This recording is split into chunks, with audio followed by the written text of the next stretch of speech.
Hyderabad express టీవీకి స్వాగతం. ముందుగా హెడ్లైన్స్. G7 శిఖరాగ్ర సదస్సుకు ప్రధాని నరేంద్ర మోదీకి ఇటలీ ఆహ్వానం.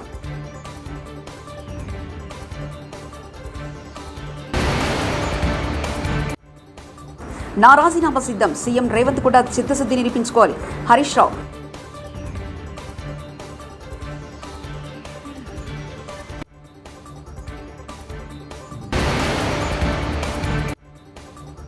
బారాసా పనైపోయిందన్న హరీష్ రావు, రాజీనామా డ్రావా, మంత్రి కోమటిరెడ్డి.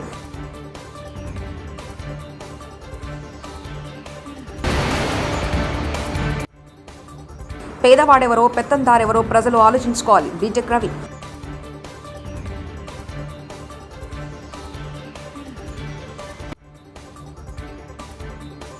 జూన్ 13 నుంచి 15 వరకు ఇటలీలో జరిగే G7 శిఖరాగ్ర సదస్సుకు రావాల్సిందిగా ప్రధాని మోదీని ఇటలీ ప్రధాని జార్జియా మెలోని ఆహ్వానించారు.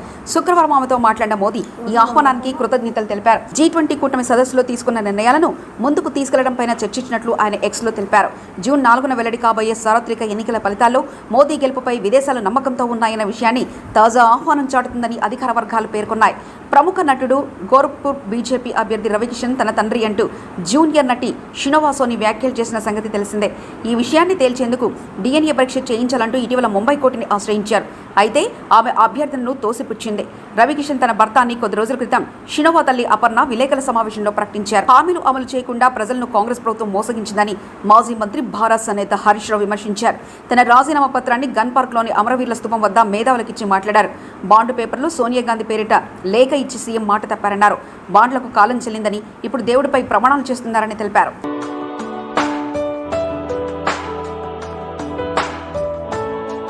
నేను ముఖ్యమంత్రి గారికి ఒకటే అడుగుతా ఉన్నాను, నిజంగా మీరు ప్రజలకు ఇచ్చిన హామీలు అమలు చేసేది నిజమైతే గన్ పార్క్ దగ్గరికి రండి.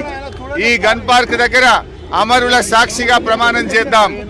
మేధావుల చేతుల్లో లేదా ఇక్కడున్న జర్నలిస్టుల చేతుల్లో మీ రాజీనామా నా రాజీనామా కూడా పెడదాం. ఆగస్టు 15లోగా ఏకకాలంలో 2 లక్షల రుణమాఫీ 100 రోజుల్లో అమలు చేస్తామన్నాయి. బాండ్ పేపర్ల మీద రాసిచ్చిన 6 గ్యారంటీలు అమలు చేస్తే నా రాజీనామా పత్రాన్ని నేరుగా స్పీకర్ గారికి ఇవ్వండి. నేను మళ్ళీ ఉప ఎన్నికల్లో పోటీ కూడా చెయ్యను అని ఇప్పటికే స్పష్టంగా చెప్పాను. ఒకవేళ 6 గ్యారంటీలు 2 లక్షల రుణమాఫీ చేయకపోతే మీ రాజీనామాను గవర్నర్ గారికి ఇవ్వడానికి మీరు సిద్ధంగా ఉన్నారా అని నేను అడుగుతా ఉన్నా. మీరు దేవుడి మీద ప్రమాణం చేసి ఒట్లు పెట్టుకొని బాండ్ పేపర్ల మీద రాసిచ్చిన హామీలు నిజమే అయితే రాజీనామా చేయడానికి ఎందుకు వెనకడుగు వేస్తున్నారు? మీరు రాజీనామాకు ముందుకు రావడం లేదంటే. బారాసా ఎమ్మెల్యే హరీష్ రావు రాజీనామా సవాళ్లపై మంత్రి కోమటిరెడ్డి వెంకటరెడ్డి మండిపడ్డారు. తెలంగాణలో బారాసా దుకాణం బంద్ అయిందని, హరీష్ రావు రాజీనామా డ్రామా ఆడుతున్నారని మంత్రి విమర్శించారు.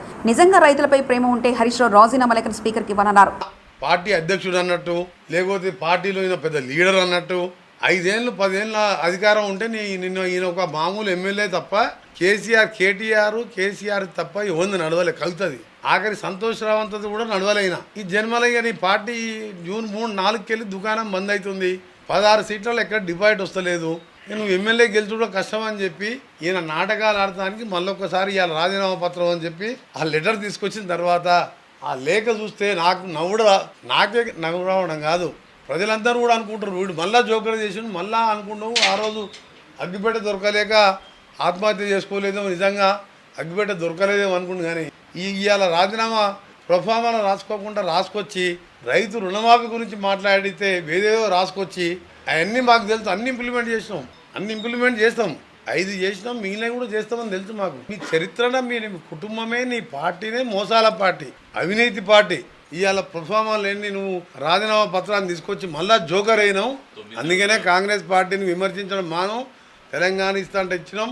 ఆగస్టు 15 మా ముఖ్యమంత్రి గారు ఇచ్చిన మాట నిలబెట్టుకుంటాం. అలా మంత్రివర్గంలో సభ్యునిగా మా ఎమ్మెల్యేలు మేమందరం కూడా రైతులకు మాటిస్తున్నాం. ఈ డ్రామారావు మాటలు మళ్ళొక్కసారి ఇవాళ మోసం అని తెలిసిపోయింది కదా. నిజంగా రైతుల ప్రేమ ఉంటే నీదేం డ్రామా? కనీసం మెదక్లో డిపాజిట్ తెచ్చుకోవాలి. రైతుల కోసం నేనేదో మునగాన్ని ముఖ్యమంత్రి గారితో ఛాలెంజ్ చేస్తాను చెప్పుకుంటానుక. నీ మెదక్లో డిపాజిట్ తెచ్చుకో దమ్ముంటే. మెదక్ సీటు కూడా ఓడిపోతుంది. 13, 14 కాంగ్రెస్కి వస్తున్నాం. ఇక ఆయన కట్టబట్టుకొని బయలుదేరిండి. ఆయన అధికారంలో ఉన్నప్పుడే ఫామ్ హౌస్లోకి వెళ్ళి బయటికి రాలే. 4 నెలల్లో ఎన్నిసార్లు సెక్రటరియట్కి వచ్చిందంటే నా 15 నెలల 4 నెలల మా ముఖ్యమంత్రి గారు వచ్చిన దాంట్లో 10% సార్లు కూడా రాలే.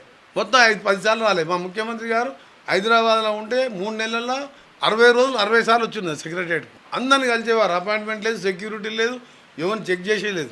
ఈయన దగ్గర హోమ్ మినిస్టర్ మహమ్మద్ అలీ పోతే ఒక హోంగార్డ్ కట్ట తీసుకొని రెండో పడితే 120 కిలోమీటర్ల రివర్స్ తీసుకొని వెళ్ళిపోయాడు. హోమ్ మినిస్టర్నే బయటికి వెళ్ళగొట్టాను. నియంత్రిత పాలన. ఇక డివైడ్ పోతుంది. పార్టీ June 4th దుకాణం బంద్ అవుతుంది కాబట్టి ఎటు పోవాలన్నా, ముంబై పోవాలన్నా, దుబాయ్ పోవాలన్నా, ఎక్కడ దాచుకోవాలన్నా అని ఆ మెంటల్ ప్రతిపాదనలో ఇవాళ రాజీనామా పత్రం, ఆ పత్రం పేజీన్నర ఉన్నది. పేజీన్నర కాదు ఉండేది హరీష్ రావు, 1.5 లైనే ఉంటుంది. అది నేనే చెప్తున్నా 5 సార్లు ఎమ్మెల్యే 1.5 లైనే ఉంటుంది. ఒక్క వర్డ్ కూడా అటు ఇటు పోవద్దు. ఆ లైన్ రాస్తే మా బుక్లో ఉంటుంది. 1.5 పేజ్ ఎక్కడ, 1.5 లైనే రాయాలి. ఒక వర్డ్ ఎక్కువ రాసినా యాక్సెప్ట్ కాదు. చెప్తున్నా కదా, అగ్గిపెట్టే డ్రామా మళ్ళీ పెట్టిండు. అందుకనే ఒక జోకర్ అయిపోయిండు.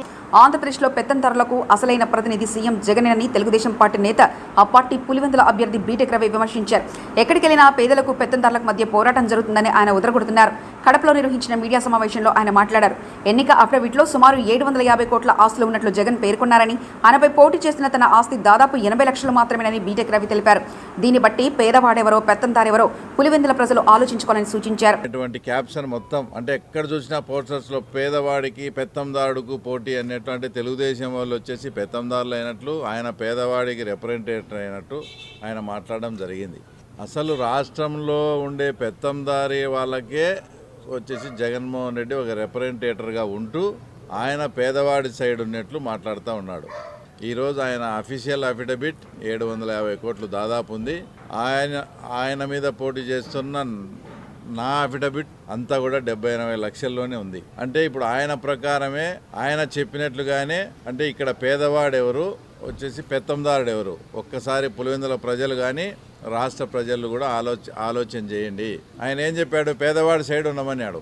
అంటే నిన్న ఆయన నామినేషన్ వేసిన సందర్భంగా చూపించిన ప్రకారం ఇక్కడ పేదవాడు వచ్చేసి బీటెక్ రవి, తర్వాత పెత్తందారుడు వచ్చేసి జగన్మోహన్ రెడ్డి కాదా. కాబట్టి పులివెందుల ప్రజలంతా ఏదైతే జగన్మోహన్ రెడ్డి చెప్పాడో ఆ ప్రకారమే చేయమని కూడా నేను పులివెందుల ప్రజలను రిక్వెస్ట్ చేస్తూ ఉన్నా. తర్వాత నిన్న జగన్మోహన్ రెడ్డి గారు పులివెందుల్లో మాట్లాడుతూ చాలా అసభ్యకరంగా, చాలా నీచంగా లాస్ట్కు వాళ్ళ చెల్లెళ్ళు ఏ చీర ధరించారు, వాళ్ళ చెల్లెళ్ళు వచ్చేసి బట్టలు కట్టుకునే విధానంపై కూడా మాట్లాడడం అనేది ఆయన ఏ స్థాయికి దిగజారాడో ఒక్కసారి రాష్ట్ర ప్రజలు కూడా అర్థం చేసుకోండి. అసలు ఈ ప్రకారము పచ్చ చీర కట్టుకున్న వాళ్ళంతా కూడా ఆ రకంగా ఆయన మాట్లాడితే మీరు ఇంటికి వెళ్ళి భారతమ్మ గారి వార్డ్రోబ్ చెక్ చేయండి. ఆమెకు అసలు పచ్చ చీరలు కానీ పచ్చ డ్రెస్సులు ఉన్నాయా లేదా అని ఒకసారి జగన్మోహన్ రెడ్డిని చెక్ చేసుకో. ఒకవేళ మీరు నిజంగా వార్డ్రోబ్ చెక్ చేసుకొని పచ్చ చీరలు ఉంటే అవన్నీ కూడా ఇంటి బయటికి గెంటేస్తారా? మరి మీరు వివేకానంద రెడ్డి రెండో పెళ్లి జరగలేదా అని పులివెందుల నుంచి మాట్లాడడం అసలు ఎంత సిగ్గుచేటుగా ఉందంటే ఇది. ఆయన 2017లో వివేకానంద రెడ్డి గారు ఎమ్మెల్సీగా పోటీ చేశారు. ఆ పోటీ చేసే టయానికే ఈ రెండో పెళ్లి విషయము ఇది అంతా కూడా జగన్మోహన్ రెడ్డికి తెలుసు. అన్నీ తెలిసి కూడా మీరు అప్పుడు ఎమ్మెల్సీ టికెట్ ఇచ్చారు కదా, అప్పుడు కనపరాలేదా? అంటే ఇప్పుడు మర్డర్ జరిగి ఆ కేసులో ఆ కేసు మీ మీదకి వస్తానే అప్పుడు వివేకానంద రెడ్డి గారి క్యారెక్టర్ను అసాసినేట్ చేసేదానికి. అంటే 2017లో ఉన్నప్పుడే తెలుసు ఈ స్టోరీ అంతా. కానీ ఈరోజు మీరు మాట్లాడుతున్నారు ఇది. ఇంకోటి ఏంటంటే పులివెందులకు వచ్చినప్పుడు కూడా 2 రోజుల ముందు ప్లాస్టర్ లేదు. 27న పిఠాపురం నియోజకవర్గం గొల్లప్రోలు మండలంలో శ్రీ వరుణ్ తేజ్ గారి ఎన్నికల ప్రచారం. మిత్రులందరికీ కూడా ధన్యవాదములు. ఇవాళ ఇక్కడ మనం దేనికి కలుస్తున్నామంటే రేపు మన మా జనసేన పార్టీ అధ్యక్షులు పవన్ కళ్యాణ్ గారికి పిఠాపురంలో మద్దతుగా మెగా ప్రిన్స్ నాగబాబు గారి అబ్బాయి వరుణ్ తేజ్ పవన్ కళ్యాణ్ గారికి మద్దతుగా ప్రచారం చేయడానికి వస్తున్నారు. రేపు గొల్లప్రోలు రూరల్లో ప్రచారం చేస్తారు. 3:30కి మధ్యాహ్నం తాటిపత్రి జంక్షన్లో మీటింగ్ ఉంటుందండి. అక్కడి నుంచి రోడ్ షోగా పోయి మన వన్నేపూడిలో మీదుగా పోతాం రోడ్ షో. మళ్ళా కొడవల్లో మీటింగ్ ఉంటుందండి. ఆ మీటింగ్ తర్వాత మళ్ళా చందుర్తి మీదుగా వెళ్ళి ఫైనల్గా దుర్గాడలో పబ్లిక్ మీటింగ్ అండి. సో రేపు మా జన సైనికులకి, వీర మహిళలకి, తెలుగుదేశం తమ్ముళ్ళకి, వాళ్ళ శ్రేణులకి, అలాగే బీజేపీ శ్రేణులకి, వాళ్ళ నాయకులకి, అలాగే గొల్లప్రోలు టౌను, గొల్లప్రోలు మండలం రూరల్ ప్రజలకి, పిఠాపురం ప్రజానీకానికి అందరికి కూడా ఈ మీటింగ్స్లో కానీ రోడ్ షోలో కానీ పెద్ద సంఖ్యలో పాల్గొని వీటిని జయప్రదం చేయాలని చెప్పి కోరుకుంటూ, వైసీపీ నేతలకు జనసేన నేత నాగబాబు వార్నింగ్ ఇచ్చారు. పిఠాపురం నియోజకవర్గంలో పవన్ కళ్యాణ్ ఓడించేందుకు ఎంతమంది వస్తారో రావాలని సవాల్ విసిరారు. పిఠాపురం ప్రజలు కూడా వైసీపీకి బుద్ధి చెప్పడానికి సిద్ధంగా ఉన్నారని చెప్పారు. గుండాల్ని పంపితే ఎలా ఎదుర్కోవాలో తమకు తెలుసని వ్యాఖ్యానించారు. ఆయన ఓడించాలని పంపించారు. కొత్తగా మాకు స్థానికులు ఇన్ఫర్మేషన్ ఏంటంటే మిథున్ రెడ్డి వల్ల కూడా కావట్లేదు. సో కడప నుంచి కొంతమంది గూండాల్ని, కొంతమంది రౌడీల్ని పిఠాపురానికి పంపించినట్టు మాకు సమాచారం వచ్చింది. సో మీరు ఎంతమంది వస్తారో రండి, ఇక్కడ మేము రెడీగా ఉన్నాం, మా పిఠాపురం ప్రజలు రెడీగా ఉన్నారు. ఒకటి గుర్తుపెట్టుకోవాల్సింది ఏంటంటే మీ ఇంటికి మా ఇల్లు ఎంత దూరం ఉందో మా ఇంటికి మీ ఇల్లు కూడా అంతే దూరం ఉంది. పంపించండి, ఎంతమంది పంపిస్తారు గూండాలు. ఇక్కడ వాళ్ళు ఎలా ఫేస్ చేయాలో మా మెకానిజం మాకుంది, మా పిఠాపురం ప్రజల సపోర్ట్ మాకుంది. సో మీరు మర్యాదగా ఉంటే మేము మర్యాదగా ఉంటాం. మీరు దారి తప్పితే మాకు వేరే ఆప్షన్ లేదు. Be careful. Thank you. Mangalagiri నియోజకవర్గం కృష్ణపాలెం గ్రామంలో నిర్వహించిన రచ్చబండ కార్యక్రమంలో పాల్గొన్నారు టీడీపీ జాతీయ ప్రధాన కార్యదర్శి నారా లోకేష్. ఇప్పటికీ చిన్న రాష్ట్రం అయ్యాం, ప్రాంతీయ విద్వేషాలు రెచ్చగొట్టడానికి నేను సిద్ధంగా లేను, అందుకే అమరావతికి సంపూర్ణ మద్దతు తెలుపుతున్నానని చెప్పాడు తల్లి. ముఖ్యమంత్రి, ఆనాటి ముఖ్యమంత్రి, ఇప్పుడు ప్రతిపక్ష నేత చంద్రబాబు నాయుడు గారు కూడా అమరావతి రాజధాని అన్నారు. ప్రధానమంత్రి నరేంద్ర మోడీ గారు ఇక్కడ వచ్చి శంకుస్థాపన కూడా చేశారు. రైతుల మేరు దాదాపు 33,000 ఎకరాల భూములు 5 కోట్ల ఆంధ్రుల కోసం ఇచ్చారు తల్లి. ఆనాడు ఆల రామకృష్ణారెడ్డి గారు ఏం చెప్పారు తల్లి? జగన్మోహన్ రెడ్డి గారిని ఒప్పిస్తా, నేను బతిమలాడతా, రాజధాని ఇక్కడి నుంచి పోకుండా చేస్తానన్నారు తల్లి. కానీ కరెక్ట్ గా 2019లో వైకాపా ప్రభుత్వం వచ్చిన తర్వాత 3 ముక్కలు ఆటలు ఆడుతూ మొదలు పెట్టారు తల్లి. ఒక రాజధాని కట్టలేను, 3 రాజధానులు కడతాడంట తల్లి. కర్నూలులో ఒక వేయలేదు. అమరావతిని సర్వనాశనం చేశారు. విశాఖపట్నంలో ఒక్క అభివృద్ధి కార్యక్రమం కూడా వీళ్ళు చేయలేదు. అమ్మా, 3 ముక్కల బిల్లకి మొదటి ఓటు వేసిన వ్యక్తి ఎవరో తెలుసా? మన శాసనసభ్యుడు కరకట్ట కమలాసన్ ఆళ్ల రామకృష్ణారెడ్డి గారు తల్లి. ఆయన వేశారు. అమ్మా, ఆనాడు అమరావతికి పక్క నియోజకవర్గాల నుంచి కొంతమంది తోలుకొని వస్తుంటే ఇక్కడున్న దళిత రైతులు అడ్డం పడ్డారు. ఆనాడు మీరే తిరుగుబాటు చేశారు. ఇది మాకు సంబంధించిన విషయం, మీరెందుకు పక్క నియోజకవర్గాల నుంచి వచ్చి మమ్మల్ని ఇబ్బంది పెడుతున్నారు? ఆనాడు ఏం చేశారు తల్లి? మాదిగా సోదరులపైన ఎస్సీ ఎస్టీ కేసు పెట్టి సంఖ్యలేసి జైలుకి పంపించారు జగన్మోహన్ రెడ్డి గారు. ఆనాడు మనకు అండగా నిలబడింది మీ లోకేష్ తల్లి. ఆ రైతుల్ని బయటికి తీసుకొచ్చి వాళ్ళకి ఎలాంటి ఇబ్బంది లేకుండా చేసింది తెలుగుదేశం పార్టీ. దయచేసి ఇది మా మాదిగ సోదరులు కూడా గుర్తు పెట్టుకోవాలని ఈ సభాముఖంగా కోరుతున్నా. అమ్మా, ఈరోజు ఏ మొహం పెట్టుకుని కరకట్టకు అమ్మలాసిన ఒక చెల్లమ్మని తోడుకుని వచ్చి మన ఓట్లు అడుగుతారు? వాళ్ళు మన నియోజకవర్గం చేసిందేంటి? మన గ్రామంలో అనేక సమస్యలు ఉన్నాయి. నేను యోగలం పాదయాత్ర చేసేవన్నీ ఇక్కడ తిరిగా. డ్రైనేజ్ గురించి మీరు చెప్పారు. మన ఇంటి నీరెళ్ళి వేరే ఇంటి ముందర ఆగుతుంది. దానివల్ల పొద్దున్న లేచి వాళ్ళకి మనకి గొడవ.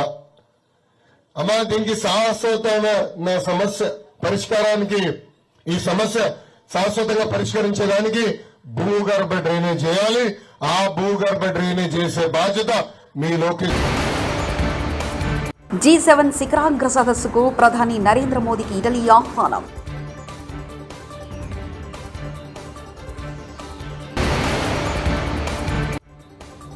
నా రాజీనామా సిద్ధం, సీఎం రేవంత్ కూడా చిత్తశుద్ధి నిరూపించుకోవాలి. హరీష్ రావు.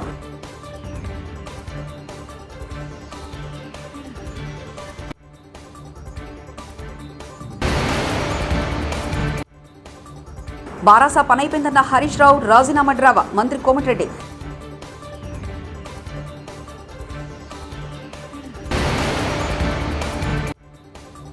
పేదవాడెవరో పెత్తందారెవరో ప్రజలు ఆలోచించుకోవాలి. బీటెక్ రవి.